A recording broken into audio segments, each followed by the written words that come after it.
म्हणून या महानगरपालिका निवडणुकीला सामोरं जातात. आज शिवसेना ऋतुराज क्षीरसागर यांचा उमेदवारी अर्ज देखील दाखल होतोय. कशा पद्धतीने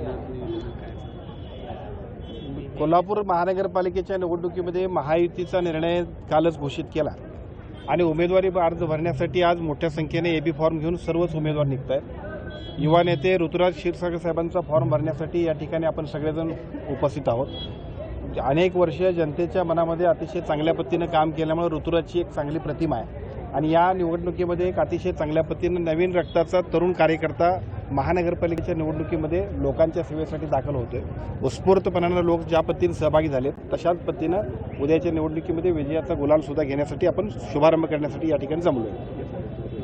पक्षाचे कोण वरिष्ठ नेते प्रचारासाठी या सगळ्या प्रचारादरम्यान येणार आहेत का? काही नियोजन त्या संदर्भात? हो, निश्चितपणाने येणार. शिवसेनेचे मुख्य नेते आदरणीय एकनाथजी शिंदे साहेब असतील, आमचे दुसरे प्रमुख सहकारी नेते सन्माननीय डॉक्टर श्रीकांत शिंदे साहेब असतील किंवा सर्व शिवसेनेचे स्टार प्रचारक जे आहेत ते सगळेच्या सगळे या सगळ्या निवडणुकीमध्ये महाराष्ट्रातल्या महानगरपालिकांच्या सगळ्या निवडणुकांमध्ये आग्रही पद्धतीच्या प्रचारात सहभागी होणार आहेत.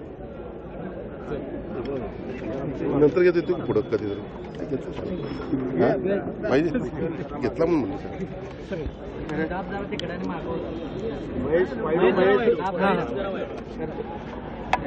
खरं तर तुमच्या राजकारणाची सुरुवात थेट आमदारकीची निवडणूक लढवण्यापासून झाली. मात्र ऋतुराज आता महानगरपालिका निवडणुकीपासून सुरुवात करतायत. आज खऱ्या अर्थानं महत्त्वाचा दिवस त्यांच्यासाठी राजकीय. नाही, ऋतुराज क्षीरसागर हे युवा सेनेचे पश्चिम महाराष्ट्राचे प्रमुख आहेत आणि त्यामुळं युवा विंग बांधण्यामध्ये त्यांनी 5-7 वर्ष आपल्या आयुष्याची अत्यंत मोलाची खर्च केलेली आहेत.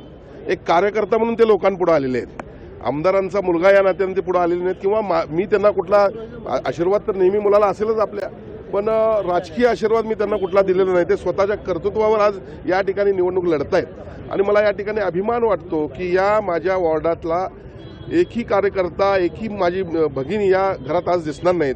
तर संपूर्ण या जवळपास 27,000च्या मतदारसंघामध्ये घराघरातील माता भगिनींनी सर्व माझे बांधव रस्त्यावर त्याचा फॉर्म भरण्यासाठी आलेले आहेत.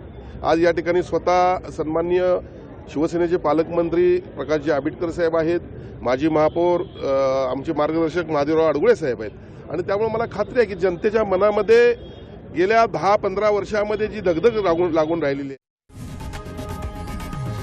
लोकशाही मराठी ऐका, पहा, जागरूक रहा.